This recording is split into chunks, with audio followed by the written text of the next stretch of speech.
Gloire au Seigneur, oh gloire, gloire, gloire à Dieu. Nous nous retrouvons encore une fois pour continuer notre étude sur explorons la Bible. Dans notre série, nous sommes jusque-là au chapitre 1er de Genèse. Je crois que nous avons tellement de matière, beaucoup de bonnes choses à découvrir jusque-là dans nos études. Et la dernière fois, j'ai parlé de la notion créée à l'image de Dieu. C'était juste, j'avais dit que c'était une notion très importante et je dois dire qu'on n'a fait qu'une introduction ou une première partie. Je voudrais continuer aujourd'hui avec la deuxième partie de ce même thème de créer à l'image de Dieu. Créer à l'image de Dieu et à la ressemblance de Dieu. Donc nous voyons ça dans Genèse chapitre 1er.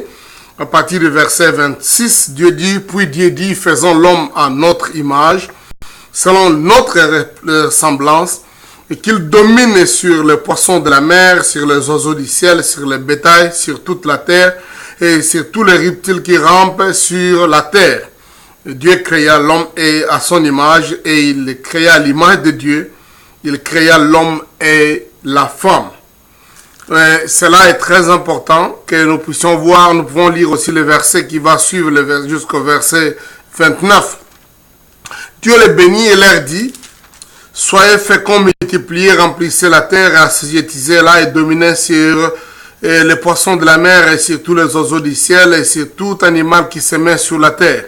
Et Dieu dit, voici je vous donne toute herbe portant de la semence qui est sur la surface de toute la terre, et tout arbre ayant en lui du fruit d'arbre et portant la semence, ça sera votre nourriture. Je voudrais m'arrêter un peu là-bas pour ce que nous voulons aborder. Nous avions dit la fois passée l'image de Dieu dans la création que de l'homme.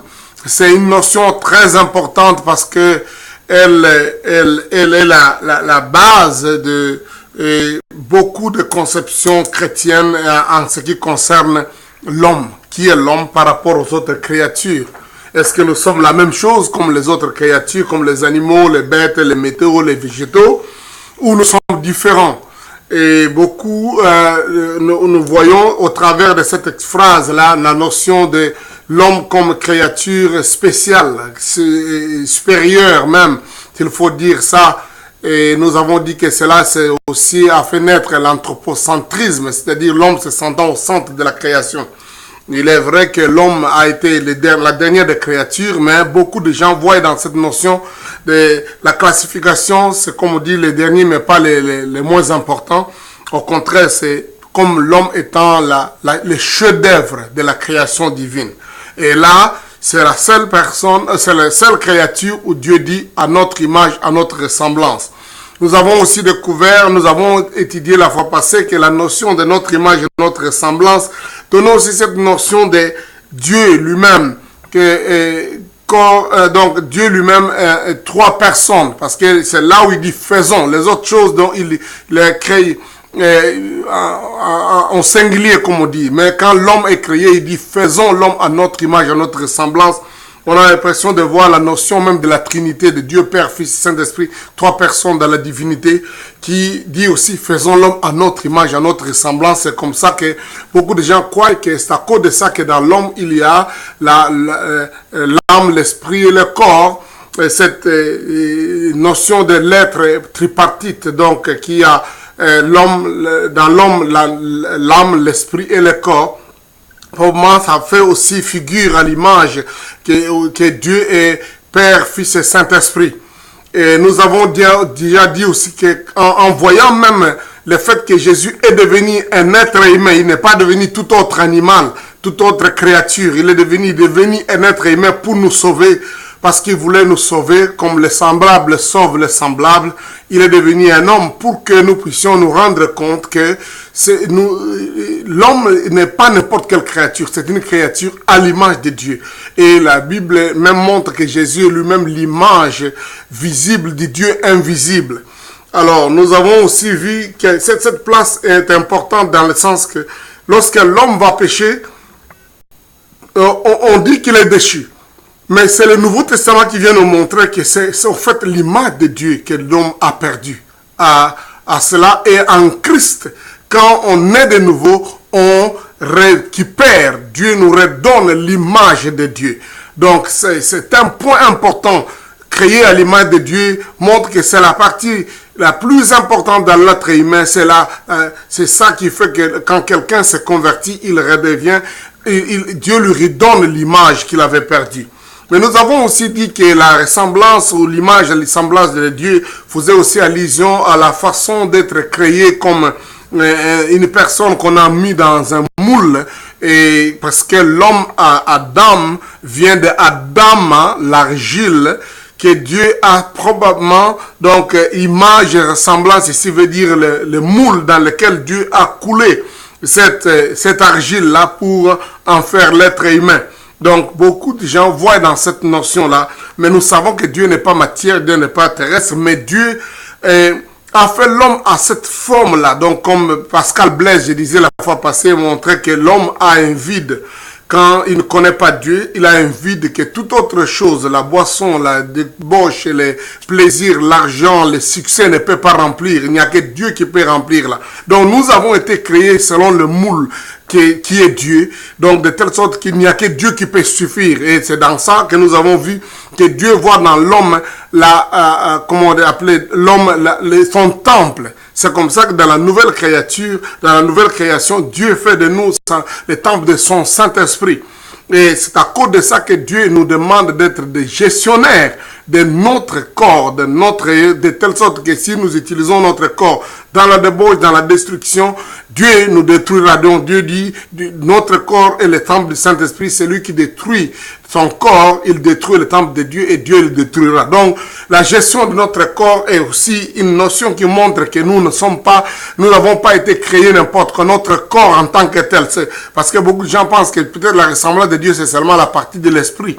Non, Dieu voit même le corps que nous avons comme quelque chose de très important, de très précieux, au point que Christ nous a racheté notre être tout entier. Donc, nous avons un peu vu cet état de choses et je crois que ce n'est pas une matière finie, mais du moins ça nous donne à continuer à réfléchir. Qui est-ce que nous sommes? Comment nous devons nous comporter? Quelle valeur nous avons? Et c'est aussi à cause de ça que la Bible nous interdit de faire du mal ou de maudire, de parler du mal à quelqu'un, un autre homme qui est créé à l'image de Dieu, d'après Jacques. Donc si l'homme est créé à l'image de Dieu, tu n'as pas besoin de le maudire, tu as besoin seulement de le bénir parce que en lui se trouve la nature, en fait la forme, la ressemblance de Dieu lui-même. Donc, et cela ne nous donne pas pourtant l'autorisation d'adorer l'homme ou de déifier l'homme, mais du moins de lui valoriser à sa juste valeur. Comme nous prenons soin de nous-mêmes, nous devons aussi prendre soin des autres qui sont créés à l'image de Dieu. Donc cela est très important. Quand la Bible montre cette notion-là, image de Dieu, veillez, cet homme-là, chacun de nous, est à l'image de Dieu, donc on ne peut pas se jouer de ça, on ne peut pas négliger, on ne peut pas prendre ça comme si on était n'importe qui. Donc nous sommes très importants. Donc ça revient un peu sur ça. Mais je voudrais dans le texte que nous avons aussi lu, voir une autre dimension que je crois être aussi l'image de Dieu et dans ce que Dieu voulait dire dans notre image, à notre ressemblance. Dans les versets que nous venons de lire, Dieu dit, nous créons l'homme à notre image et selon notre ressemblance et qu'il domine sur les poissons, tout ça. Il y a la notion de dominer. C'est une des choses importantes que je voudrais qu'on aborde encore aujourd'hui là-dessus. Donc Dieu parle de la domination, qui est en réalité une expression qui est liée à Dieu seul. Dieu est le dominateur, le chef, le propriétaire, celui qui a le contrôle sur toutes les choses que Dieu a créées, ainsi que l'homme. Dieu, c'est celui qui domine. Mais nous voyons seulement à cette créature homme que Dieu donne ce pouvoir de dominer. Les autres ont le pouvoir de se reproduire, d'éclairer, d'annoncer, de faire des signes comme des luminaires, la lumière et tout ça. Mais c'est à l'homme que Dieu donne le pouvoir de dominer et c'est probablement une des parties d'expression de l'image de Dieu et de la ressemblance de Dieu que nous pouvons ressortir dans ce contexte. Cela est très important. Donc nous allons voir qu'il n'y a pas que les termes dominés. Je voudrais parler aussi de 3 autres termes importants que nous allons voir qui seront aussi liés à la notion de la ressemblance et l'image de Dieu. Donc il y a dominer, il y a aussi cultiver, et donc cultiver, il y a aussi garder et les poumons appeler ou nommer.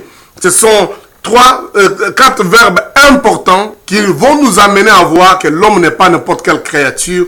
Quand Dieu dit, je l'ai fait à notre image, à notre ressemblance, il lui donnait ces éléments, la capacité de dominer, la capacité de cultiver, la capacité de garder, la capacité de nommer. Donc, on va lire ça rapidement, les quelques versets où se trouvent ces 4 verbes importants.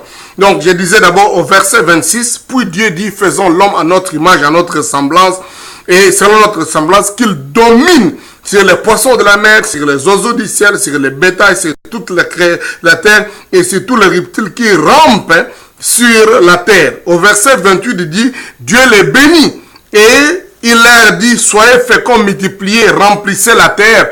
Ça aussi, c'est le même ordre qu'il a donné aux animaux. Mais nous voyons, ajoute au verset 26, là, 28, et assujettissez la terre. Non seulement la remplir, mais l'assujettir et dominer sur les poissons de la mer, sur les oiseaux du ciel et sur tout animal qui se met sur la terre. Donc là, il y a cette notion de dominer qui se trouve. Et je disais qu'il y a un deuxième verbe important que je crois qu'il doit être lié à cette notion de l'image et la ressemblance de Dieu. Nous voyons ça au chapitre 2. Au verset 5, il dit, lorsque Dieu, l'Éternel Dieu fit la terre et les cieux, aucun arbuste des champs n'était encore sur la terre et aucune herbe des champs ne germait encore, car Dieu, l'Éternel Dieu n'avait pas fait pleuvoir sur la terre. Et il n'y avait point d'homme pour cultiver le sol. Il n'y avait point d'homme pour cultiver le sol. Donc, retenez encore la notion de cultiver. Nous reviendrons sur ça pour tenter d'expliquer. Je crois que ça, c'est une notion aussi importante qui va montrer un peu la nature particulière de l'homme. Donc, par rapport aux autres créatures qui se trouvent déjà dans les jardins. Le verset 15 dit encore, l'Éternel Dieu prit l'homme et les plaça dans les jardins d'Éden pour les cultiver et pour les garder. Donc nous nous retrouvons avec la notion pourquoi l'homme est créé. Cet homme à la ressemblance de Dieu, il est créé pour cultiver et pour garder les jardins. Et nous allons voir aussi le 4e verbe que je voulais qu'on voie, qui donne une particularité de l'homme comme créature spéciale au verset 19. L'Éternel forma de la terre tous les animaux des champs et tous les oiseaux du ciel. Il les fit venir vers l'homme pour voir comment l'homme les appellerait, afin que tout être vivant porte le nom que lui donnerait l'homme. Alors là encore, il y a toutes les autres créatures qui sont là-bas, les animaux, les fêtes, les montagnes, la mer et toutes ces autres choses. Mais il amène tous ces animaux-là et tous les oiseaux auprès de l'homme pour que l'homme puisse les appeler. Donc, donne à l'homme la capacité de nommer, d'appeler, de donner des noms à ces créatures. Donc, la nomenclature. Moi, je crois que ça, ce sont des thèmes assez importants qui nous amènent un peu à découvrir qui est-ce que nous sommes et qu'est-ce que ça peut représenter être créé à l'image et à la ressemblance de Dieu. Donc, voilà. Et déjà, ici, nous nous retrouvons avec cette série de verbes importants, et je crois qu'ils peuvent nous aider un peu à nous clarifier sur la notion de l'image et la ressemblance de Dieu qui est dans l'homme. Donc, revenons sur celui qui est dans le chapitre 1er, verset 26, où on nous dit, donc Dieu dit, il nous crée à son image, à sa ressemblance, et il dit qu'il domine. Dominer, le terme ici hébreu, donc il s'appelle Rada. Rada signifie dominer, régner, subjuguer, prévaloir sur quelque chose. Il dit qu'il domine sur les autres. Qu'il domine sur les autres. Donc là, c'est pas juste une tendance anthropocentrique, c'est-à-dire l'homme se sentir que je suis au centre de la création, mais il y a déjà une responsabilité, un devoir important que Dieu donne à l'homme. Que Dieu donne à l'homme, il dit désormais, tu as le contrôle, tu dois dominer sur les autres choses. Donc le même terme sera aussi, on a notre dimension de Mamlaka, donc c'est-à-dire exercer un pouvoir, une domination. Et plus tard, il y aura la traduction des royaumes, donc c'est-à-dire règne sur ces gens-là, exerce un pouvoir sur ces choses. Donc ce qui fait que, puisque jusque-là, le pouvoir, les royaumes, la domination n'est que l'autorité du Créateur, c'est-à-dire du propriétaire. Dieu donne à l'homme cette capacité d'exercer, excusez-moi, d'exercer ce travail-là que, au fait, lui, Dieu devait exercer. Lui, Dieu a le contrôle, il devait avoir le contrôle sur tout ce qu'il a créé. Mais quand Dieu donne à l'homme cette portion d'autorité, il dit, domine sur cette partie. Ça nous montre que l'homme n'est pas n'importe qui. Et vous allez voir que c'est l'une des choses qui va être attaquée par l'ennemi, par les diables. Parce que nous lirons, peut-être nous parlerons de ça dans les autres leçons d'exploration. On parlera de l'arbre de la connaissance du bien et du mal et l'homme a mangé cela. Et puis ça, les gens pensent que c'est peut-être la pomme, c'est peut-être telle autre chose. Mais quand nous revoyons les textes dans le Nouveau Testament, c'est pas juste la connaissance du bien et du mal, mais c'est juste un pouvoir que Dieu avait donné à l'homme, que l'homme vient de céder au diable. Donc, il y a cette grande partie importante de la domination, qui est la première, s'il faut appeler ça, raison de la création de l'homme. Ah, oui, ce n'était pas d'abord pour qu'il se marie, c'est pas d'abord pour qu'il puisse se reproduire, c'est pas d'abord pour qu'il soit beau, ce n'est pas d'abord donc pour qu'il soit content l'un et l'autre comme époux et épouse, c'est pas pour qu'il ait la connaissance, c'est pas pour que l'homme soit rempli de la connaissance, mais pour que l'homme ait la domination, le pouvoir. C'est pas étonnant de voir que le monde entier, les problèmes qu'il y a dans la plupart des êtres humains, c'est un problème de domination, de leadership. Quelqu'un veut dominer sur un autre, quelqu'un ne sait pas dominer, quelqu'un ne fait... Donc, la domination est une des raisons fondamentales de la création de l'homme. Et c'est à cause de ça que Dieu, sachant que l'homme aurait à dominer, il devait le créer à son image et à sa ressemblance. Ça, c'est partie très importante à retenir. Le deuxième verbe que je voulais évoquer ici, c'est le verbe cultiver. Le verset, j'ai dit que nous pouvons lire ça au verset... Au chapitre 2, verset 5, il dit, lorsque Dieu fit la terre, les cieux, aucun arbuste des champs n'était encore sur la terre et aucune herbe des champs ne germait encore, car Dieu n'avait pas encore fait pleuvoir sur la terre. Et il n'y avait point d'homme pour cultiver le sol. Donc il y a cette dimension importante de cultiver le sol que Dieu a donné à l'homme, a mis dans ce jardin merveilleux au verset 15, d'ailleurs on le dit ça, que Dieu prit l'homme quand il l'a créé, il le prit, il le plaça dans les jardins d'Éden, les jardins de délices, un jardin beau, parfait d'ailleurs, jusque-là il n'y a pas encore de péché, le jardin est parfait, il est formidablement beau, il n'y a rien de mauvais, mais il y avait besoin qu'il soit cultivé. Et, excusez-moi, Dieu place l'homme dans les jardins pour qu'il les cultive. Alors ça doit être une notion importante. Si on te demande de cultiver quelque chose qui est déjà parfait, qui est délicieux, tu dois être quelqu'un de plus, de fort, de merveilleux. Alors, c'est-il aussi de son œuvre. Qu'est-ce que ça veut dire quand Dieu dit qu'il n'y a, dans les jardins, il n'y avait pas encore l'homme pour cultiver. Et maintenant, quand Dieu place l'homme, il dit, je te place dans les jardins d'Éden pour que tu les cultives. La notion cultiver en hébreu, c'est abad. Abad signifie labourer, travailler, servir, conduire. C'est une notion plus importante que juste faire un petit travail. C'est-à-dire rendre quelque chose qui devienne beaucoup plus productif. Donc, Dieu a mis déjà Éden, jardin de délices, bien des choses. Il a déjà amené les arbres, les arbrisseaux, tous ces herbes, toutes ces fleurs extraordinaires. Il n'y a pas encore jusque-là des épines, il n'y a pas de ronces, il n'y a pas encore de malédictions. Le sol est parfait, pimpant, merveilleux. Et Dieu dit, je voudrais que tu les cultives. C'est une très grande responsabilité. En fait, Dieu ne pouvait la faire qu'à celui à qui il a donné la capacité de faire les choses comme lui. Parce que jusque-là, la terre, elle est parfaite. La Bible dit, Dieu vit et tout cela était très bon. Mais si on vient placer l'homme dans ce jardin de délices beaux pour qu'il les cultive, parce que Dieu connaît les capacités de l'homme, que l'homme ferait que la terre devienne fructueuse et productive. C'est-à-dire, Dieu déjà en donnant aux arbres la capacité de se reproduire. Au verset 11 du chapitre 1, il est dit, et Dieu dit que la terre produise de la verdure, de l'herbe portant de la semence, des arbres fruitiers donnant des fruits selon leurs espèces et ayant en eux la semence sur la terre. Et cela fit ainsi. Dieu a déjà dit que les arbres, la terre reproduisent, qu'elle fasse toutes ces choses. Mais en même temps, donc, la Bible, verset 2 dit, la terre produisait de la verdure, de l'herbe portant de la semence. Et sachez, ça arrive au 3e jour. Mais au 6e jour, Dieu veut créer l'homme. Il dit, produis encore. Cultive cette terre.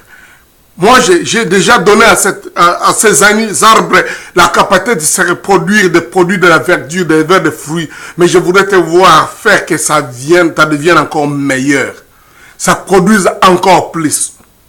Je crois que ça, c'est une notion importante de la gestion de la terre. De la notion de la responsabilité que Dieu attend de chacun de nous. Que ce qui est déjà merveilleux, ce qui est déjà délicieux, Dieu nous place là pour que nous puissions cultiver ça. Faire encore meilleur. C'est pas pour que l'homme puisse seulement manger, se réjouir, tirer des choses. Parce que parmi les choses que Dieu donne à l'homme, dans les pouvoirs qu'il lui donne, le monde montre que ces fruits, ces arbres, c'est tout ça. Verset 30, verset 29 et 30 dit, voici je vous donne toute herbe portant de la semence qui est à la surface de la terre, et tout arbre ayant en lui du fruit d'arbre portant de la semence, ça sera votre nourriture. Dieu donne ça déjà à l'homme.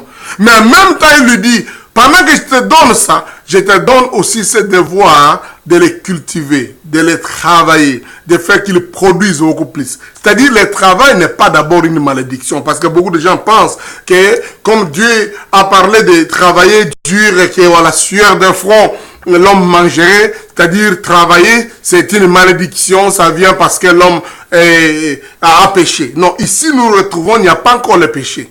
Mais Dieu lui donne cette capacité de cultiver. C'est un devoir important que l'homme doit avoir. C'est une des raisons pour lesquelles même quand nous parlons dans le cadre de la restauration, que c'est pour sauver l'homme tout entier et son environnement. Nous croyons que c'est un devoir que Dieu nous donne pour que nous puissions bien produire, faire que la terre produise beaucoup plus, pour que nous soyons productifs, que nous ne soyons pas juste des consommateurs, mais que nous soyons des producteurs, que nous ne soyons pas de ceux-là qui ne jouissent et ne prennent que ce que la terre produit, comme les gens qui se nourrissent de la chasse et de la cueillette. Non, ça c'est la dimension non seulement primitive, mais la dimension de l'homme déchu.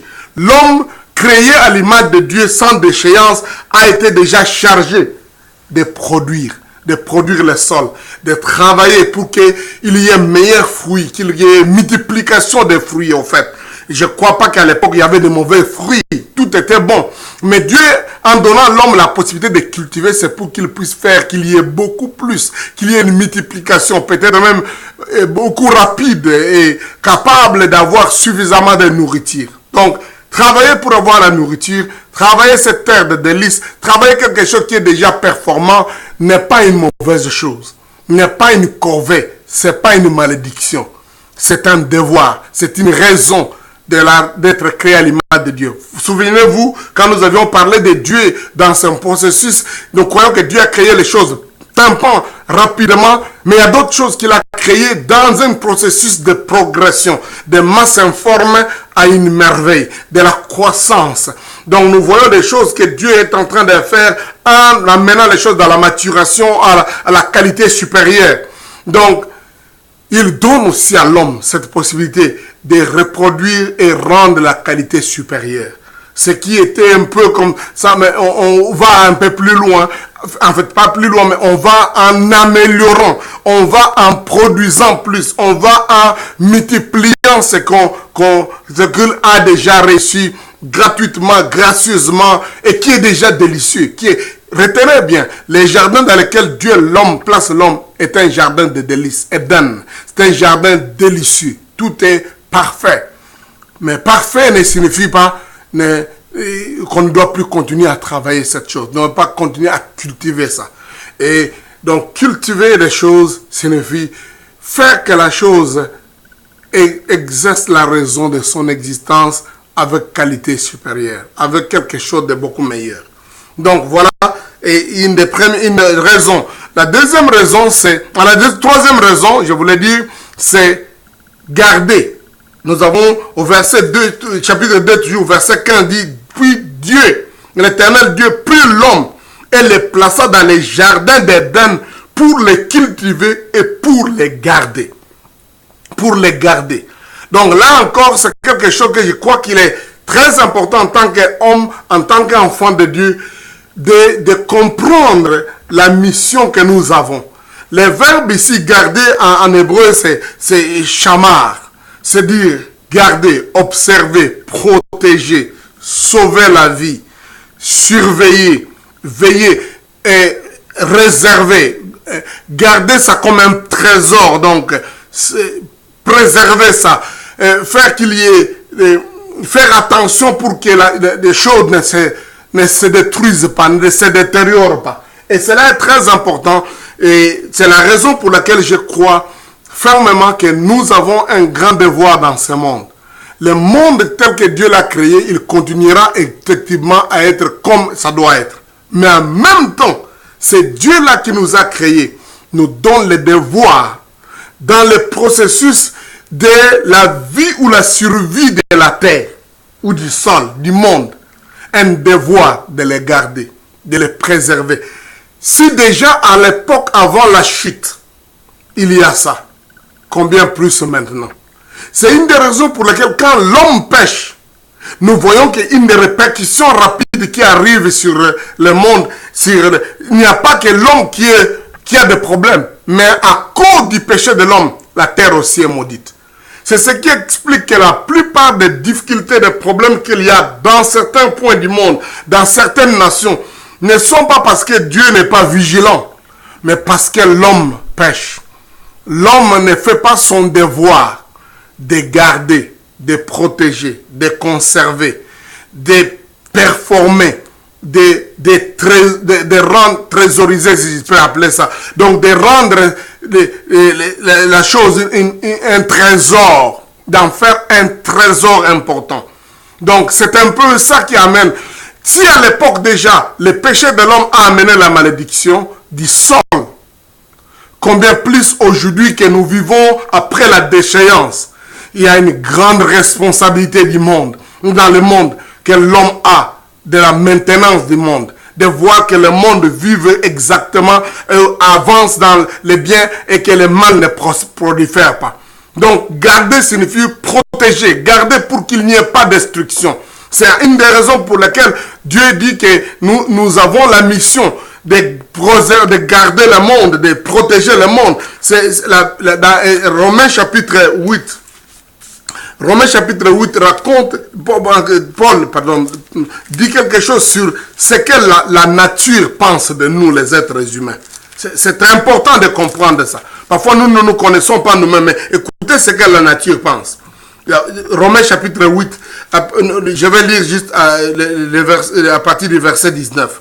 Ainsi, aussi la création attend-elle avec un ardent désir la révélation des fils de Dieu.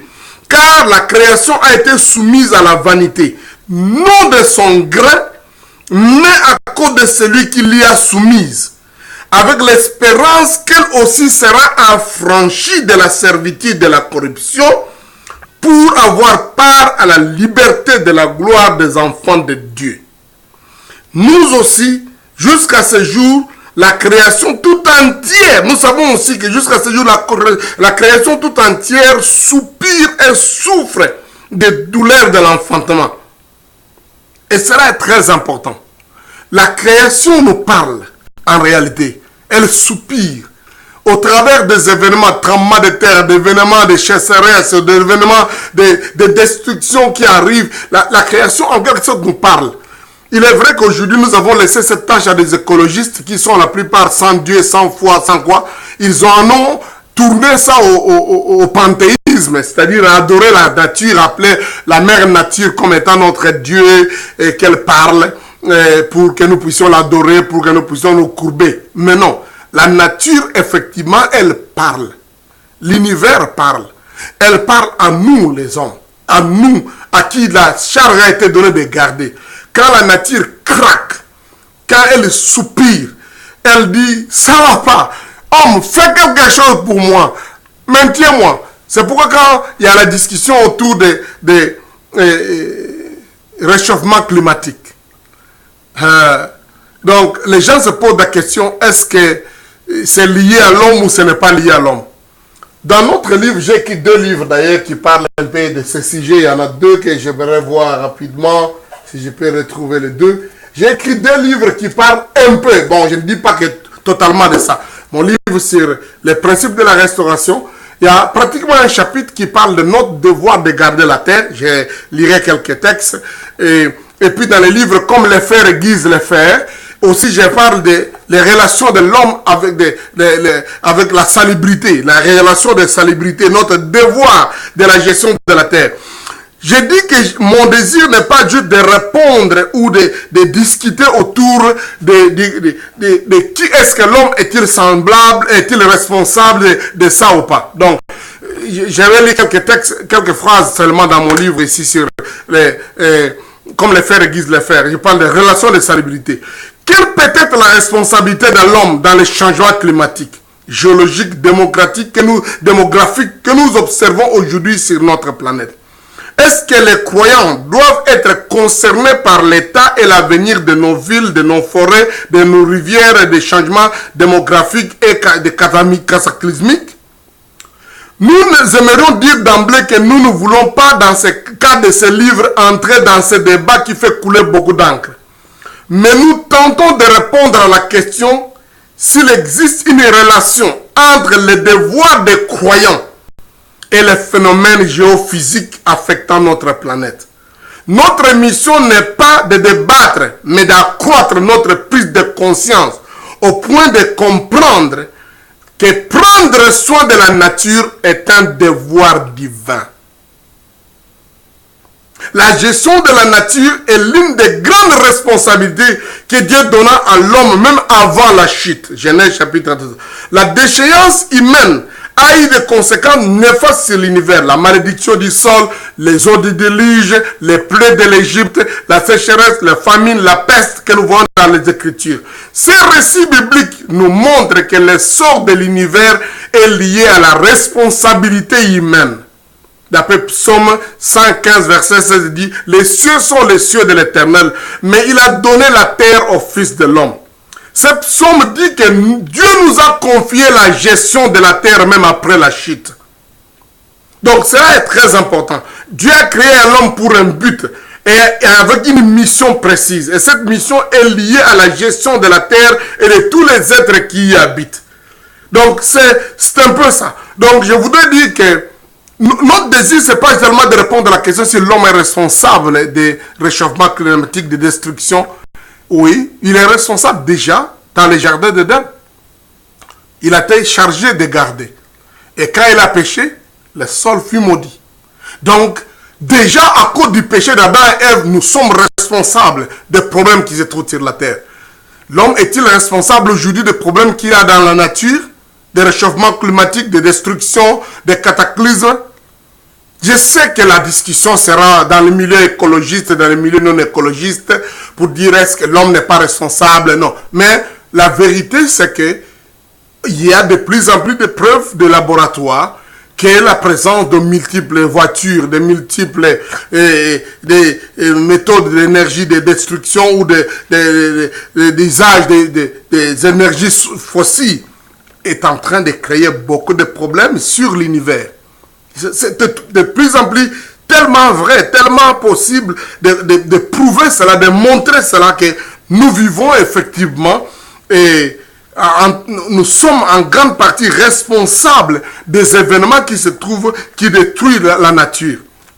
Il est vrai, je crois ça dans mon livre aussi sur les principes de la restauration. J'évoque ce problème. J'aimerais lire rapidement quelques pages pour que nous puissions découvrir, en fait, selon mon analyse, notre devoir qui était de préserver, de garder le sol. Et lorsque nous ne remplissons pas cette tâche-là, alors il va y avoir des problèmes. Dans le livre sur la restauration, les principes de la restauration, au chapitre 3, je parle de quelque chose comme ça. La survie de notre existence n'est que par la restauration. Sans aucun préjugé sur comment les gens regardent le monde et les événements autour de nous, il me semble que sans la restauration, face au déferlement des éléments de la nature et aux incidents fâcheux dans le monde, la vie aurait depuis longtemps disparu. L'espèce humaine, étant probablement les plus fragiles, serait un amas de fossiles. On dirait que nous sommes l'espèce qui cause beaucoup de dangers et de disparitions et surtout d'autodestruction, que nous sommes devenus en même temps une espèce dangereuse et une espèce en danger. Le commun des mortels dira que cela est au-delà de sa capacité d'y penser. Mais autour de nous se bousculent tour à tour et face à face les dégâts causés par les humains. La nature ne peut nous laisser naître. La liste est infinie. Maladies, crimes, famine, calamités, insécurité, conflits, intrigues, contrefaçons, incendies, massacres, esclavagisme, révolte, révolution, phobie, gaspillage, misère.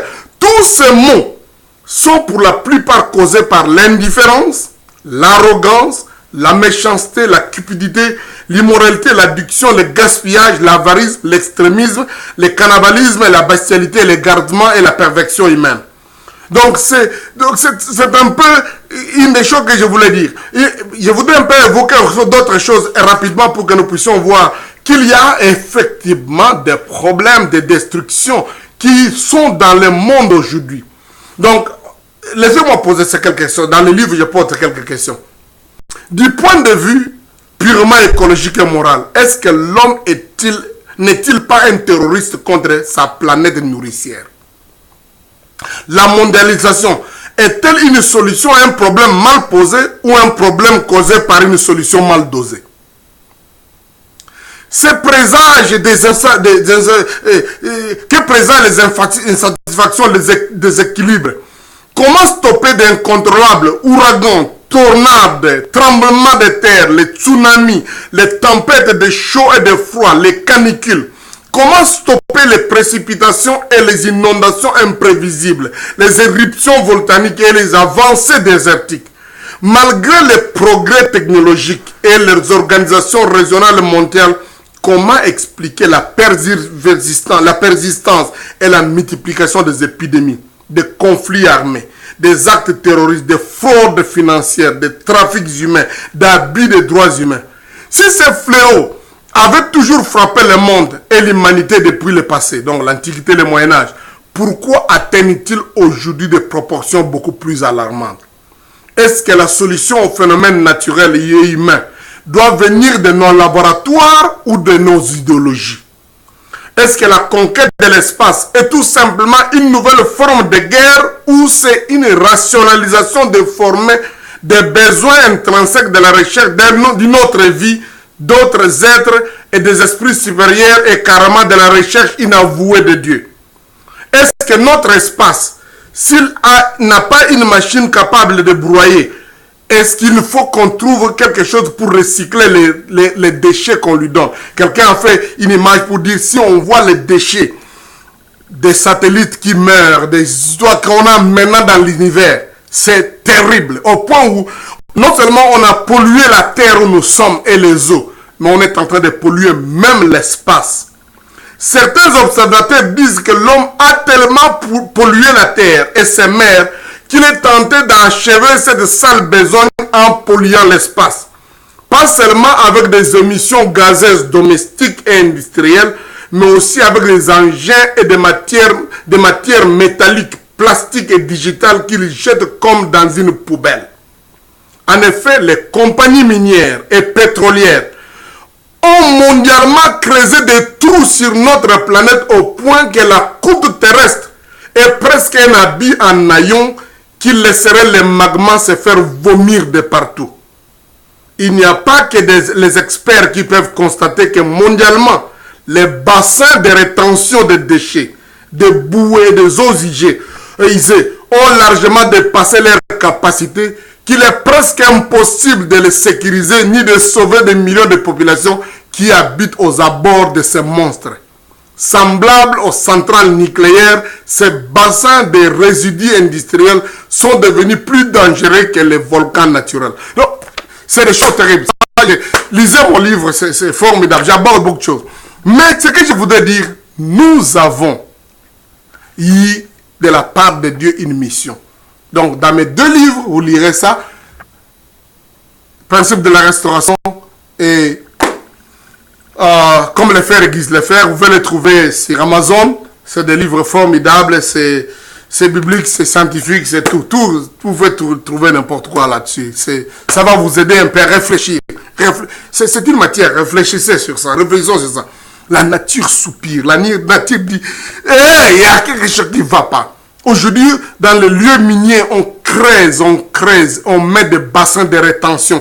Il n'y a pas longtemps, au Brésil, il y a un bassin de rétention qui a cédé parce que scientifiquement, ce n'était plus possible. Il ne faisait qu'augmenter les murs de rétention. Et comme on doit toujours creuser les mines, on doit toujours amener la boue, on doit toujours mener jusqu'à ce que ça devienne impossible, que ça cède, ça détruit et tous les animaux, tous les poissons, les animaux de la forêt et tous les poissons qui étaient dans la mer, dans le fleuve, dans lequel se bouait, se coulait de bouée. Que dire de certaines régions entières, au Gabon, au Cameroun, où on a fait l'extraction des minéraux d'uranium pendant longtemps, et au Niger, où des grandes compagnies, des grandes renommées mondiales ont creusé, et ils ont abandonné ça. Et ils sont partis. La population ignorante a utilisé cette boue-là, ils ont construit des maisons avec. Terrible destruction. Certaines enquêtes sont allées, ils ont vu la capacité de radiation qu'il y a dans ces maisons, qu'il y a dans le corps de ces gens-là. C'est un génocide. On fait un effort juste de taire, de ne jamais parler de ça. Bien aimé, on a des problèmes. On a de sérieux problèmes. La gestion des déchets nucléaires. Oh mon Dieu, ça on ne comprend pas. On continue à creuser en profondeur, mettre des bétons et des bétons, sans parler de l'explosion de Tchernobyl. Mais les autres centrales qui fonctionnent ont toujours des déchets. Il faut sans parler de Fukushima. Oh mon Dieu, je crois qu'il y a un problème de notre gestion.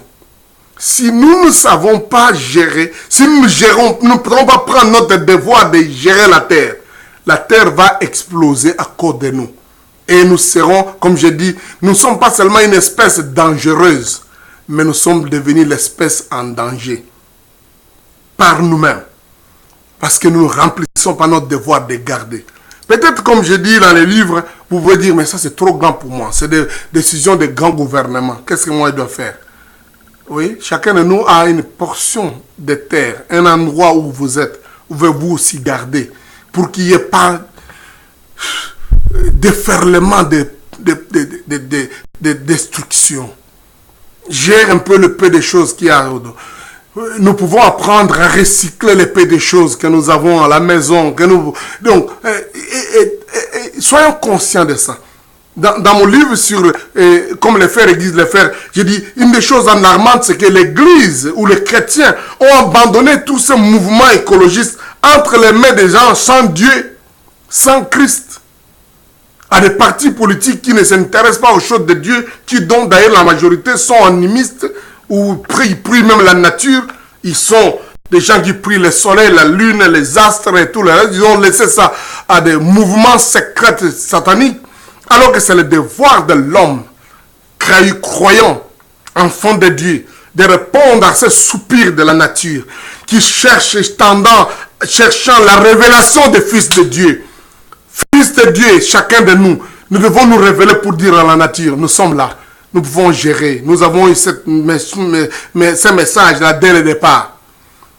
Oh, vous comprenez, ça me passionne beaucoup cette histoire. C'est pour ça que je parle de la restauration. La restauration dont je crois, c'est la restauration de l'homme tout entier. C'est pourquoi notre devise, c'est osons sauver l'homme tout entier. Sauver et secourir l'homme tout entier et son environnement.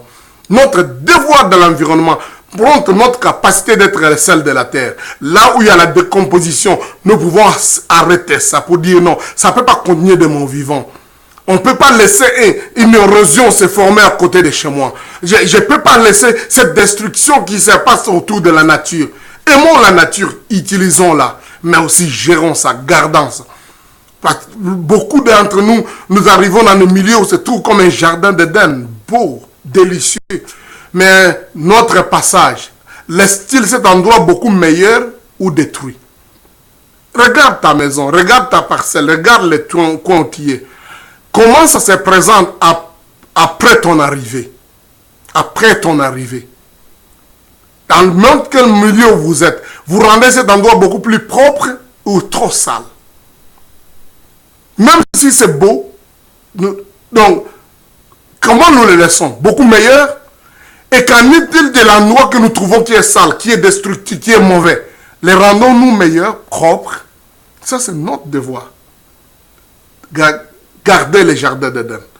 J'aimerais rapidement terminer pour dire cette histoire de l'image de Dieu dans l'homme, c'est fort, c'est très bon.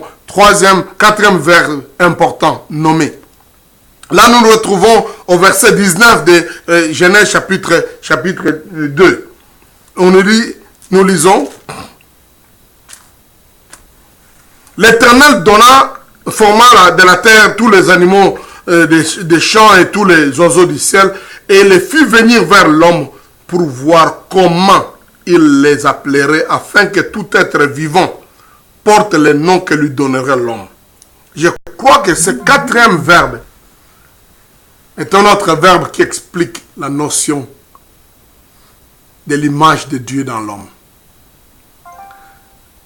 Une tâche extraordinaire que Dieu donne à l'homme. La nomenclature.